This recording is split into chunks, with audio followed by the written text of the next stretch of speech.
What's up, everybody? So as a part of one of the tiers and the Patreon pledges, you get to you're eligible to submit stuff for critique. So this is the first one that I got from Mr. Blackmanpowas himself. He sent me an email with the thing, and it's an original character of his, and it's part of a project that he's doing. And let's get right into it. So what do I think of this? Obviously, we're looking at some sci-fi stuff happening here, and the dude has a pretty pensive look. And the first thing that comes out to me, well, we'll talk about a couple things, but the first thing that pops out is like, I think there's a lot of things missing over here, and I think we could just have allow ourselves to render stuff out a bit more, because we have lighting, and I know it's a whip and a work in progress, but I'm just going to go over it anyway. And it's that I think there needs to be obviously shadows and the places where shadows would be, because with these shadows here, it's implying that the light is coming from here, right? So, you know, these things would also cast shadows, like the nose and the eyes, and even the eyeball itself would have a shadow. So we could take that, let's bring out the color, and the shadow for anything is usually halfway to black, like this. And you can actually draw a thin shadow right underneath the eyelid there. And another one here. And I'm just going to blend it the old-fashioned way, like that. And yeah, already it starts to have a kind of read. And of course, there will be little highlights here and there. And I know that this was just a work in progress, so you were probably going to do this anyway. I'm just going to get it out of the way and show you how I would do it. And just... if the light is coming from the top left, you know, you'll have a hot spot there, maybe there, here. Of course, this would be a lot better if you had reference that you're looking at, which you probably do, but I don't have that. And I would just kind of do this. And then the top side, I would also maybe put a little bit of shadow. And there you have like a rounded looking nose. Maybe the highlight is a bit strong. Anyway, so a couple things I think to make the image more interesting. The composition is alright, it's not too bad. It doesn't have, you know, it does what it needs to do, and that's bring focus to the center here, or well, to the dude, right? But I think we can also establish some, like a hierarchy of kind of value groups, and I think if his head is casting a shadow onto his shirt, it would be pretty good. So what I'm going to do is take the whole thing and duplicate it. See, it's layer 1 copy.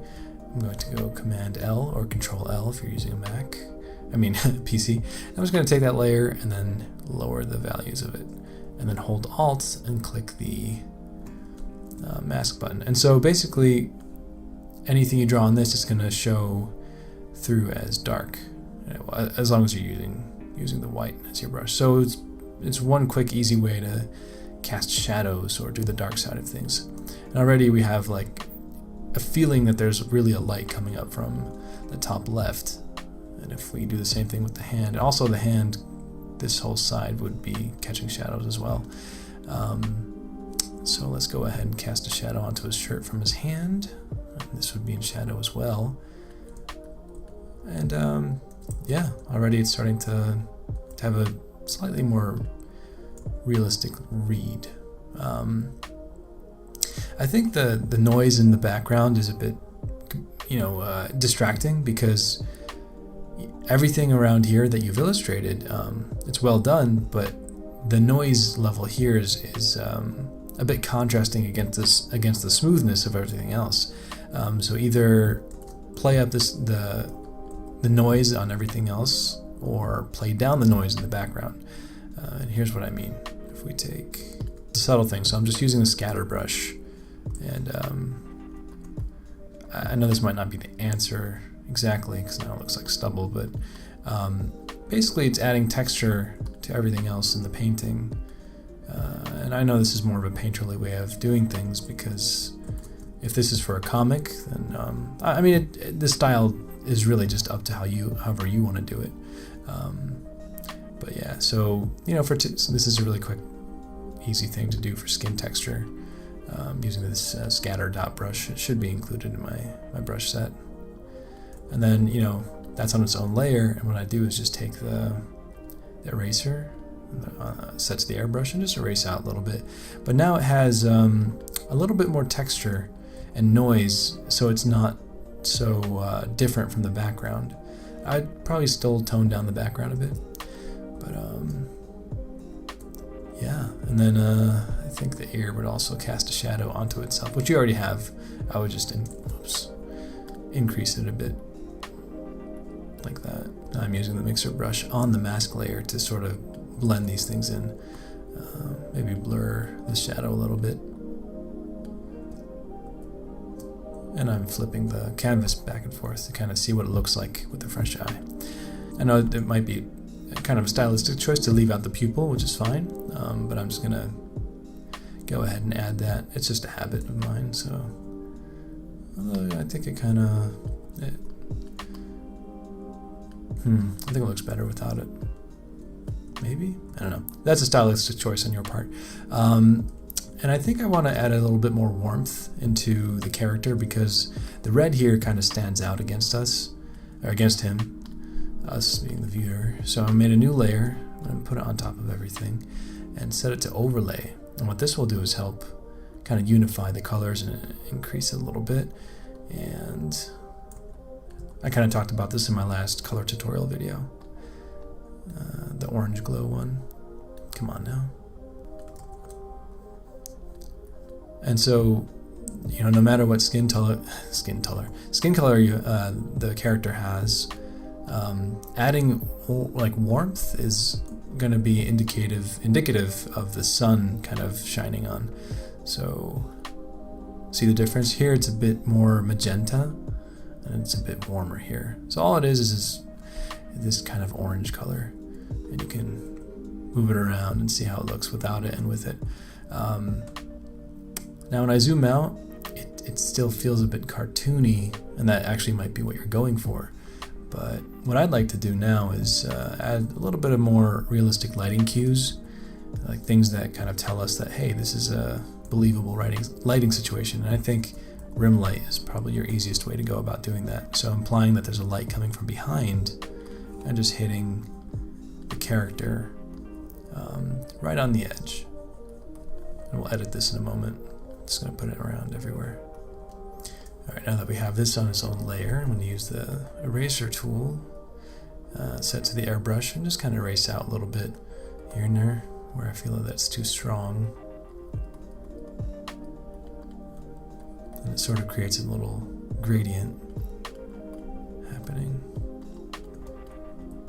But yeah, already it starts to feel like there's another light source. I'm going to increase the contrast of these shadows here. I think the white of the eyes is a bit too bright, so what I'm going to do is just fill this in with the gray. Because when I look at the thumbnail in the top right, it just kind of it feels a bit like Simpsons cartoony. Let's see how it looks with the pupils. We could do that, but maybe a really soft shadow underneath the eyelid. So you might be wondering, well, hey, it's, you know, it's going to be for a comic, or you know, it's something more stylized, and we kind of want to keep the line work.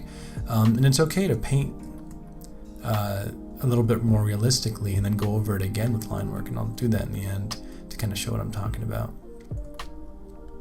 But you can see it's starting to work a little better.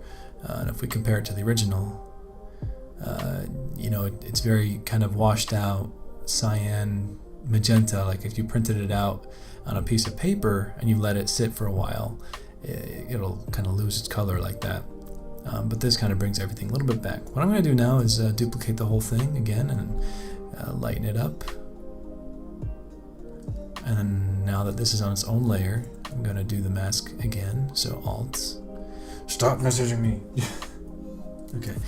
That was my friend Ben. All right, and then I'm going to use white to paint sort of a gradient on the face from top to bottom, to imply that there's a light source kind of doing its thing. I'm going to use black over here with an airbrush and just do that.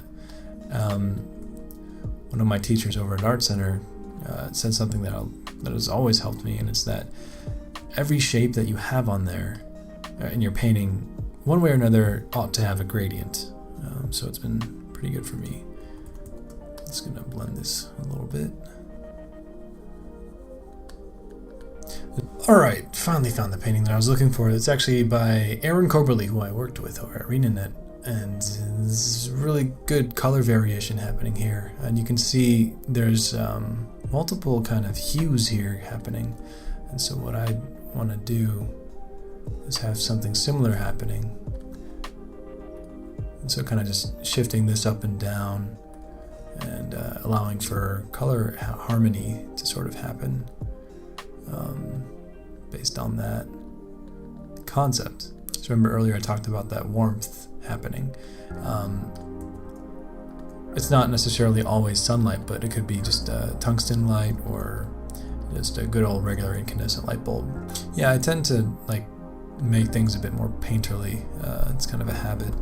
I'm just going to use this as an eraser and kind of erase out just so that we have a little bit of color variation. But I would find paintings like this and do studies of them to kind of figure these things out. I might even kind of blur areas that don't need to be sharp like that. Because you can see how Aaron did this over here. He didn't make a really sharp edge there. Instead, he blurred it out because, well, it's in shadow, and our eyes don't really pick up on those details unless we're actually focusing on that on purpose. So, all right, and then so a couple things that I would do to make the image sort of pop, and using things like overlay, color dodge, so making a new layer. And where I'd use it is probably on the areas like the rim light. So what I'll do is pick up some of this warmth, just put it right there, and have a little bit of a glow happening like this. Automatically, if you zoom out, come on now, cooperate. Now it feels a little bit more grounded in some kind of realistic lighting. And maybe just a nice hot spot of glow up here.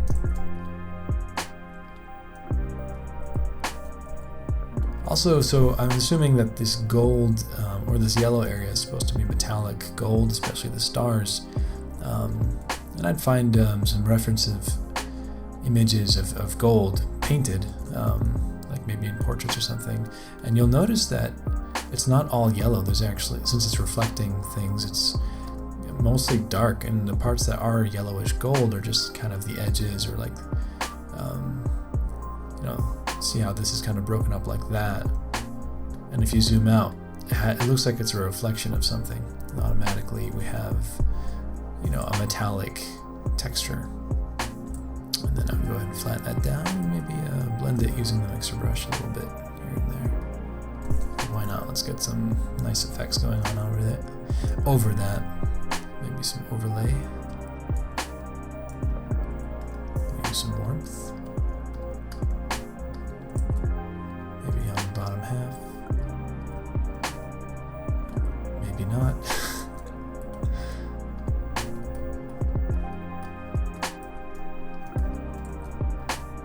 Yeah, that looks nice and shiny.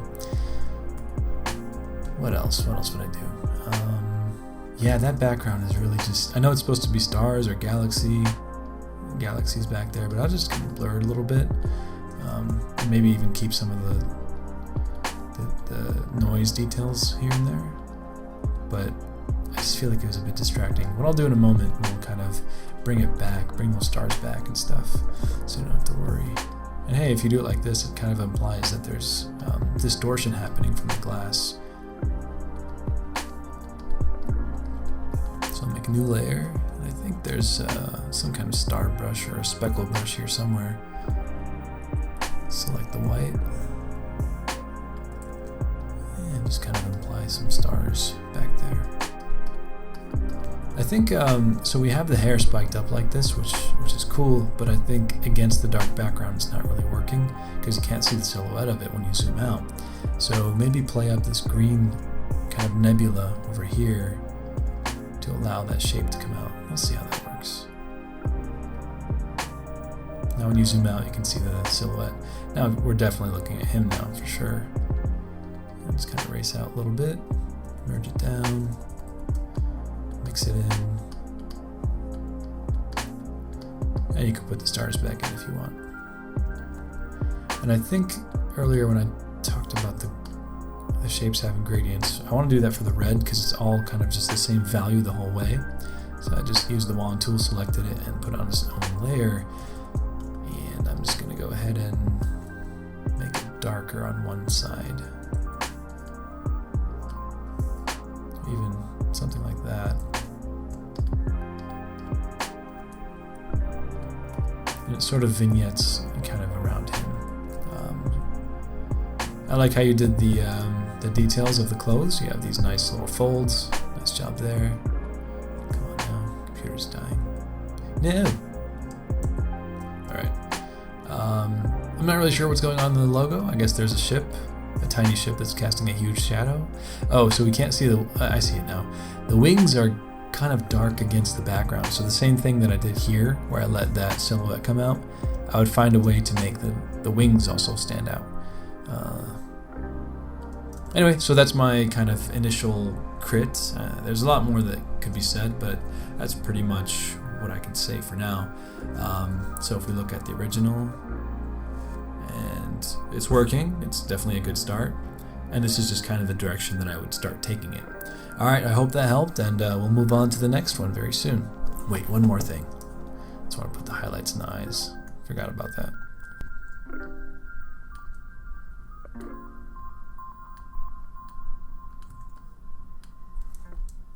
Oh, I also mentioned that I would draw over it with bring back some of that line work. So I'm just gonna make a new layer, make it act like tracing paper for a moment. And yeah, you just kind of follow your own drawing or your own painting and just bring back that line work.